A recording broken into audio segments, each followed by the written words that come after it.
کون سے مریض روزہ چھوڑ سکتا ہے؟ تو 4 قسم کے مرض ہے۔ نمبر 1، جس کی بیماری روزہ رکھنے سے بڑھ جائے۔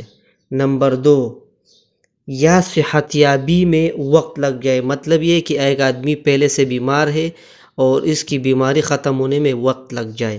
نمبر 3، یا شدید تکلیف اور مشقت ہو۔ نمبر 4، یا ڈاکٹر کے مطابق روزہ نقصان دہ ہو۔ ایسا مریض روزہ چھوڑ سکتا ہے، بعد میں تندرست ہو جائے تو پھر قضا ضروری ہے۔ امام ابن کثیر رحمۃ اللہ علیہ فرماتے ہیں کہ ہر وہ بیماری جس میں روزہ تکلیف دے اس میں افطار کی اجازت ہے، یعنی روزہ توڑنا جائز ہے۔ امام قرطبی فرماتے ہیں مرض وہ معتبر ہے جس میں ہلاکت یا نقصان کا اندیشہ ہو۔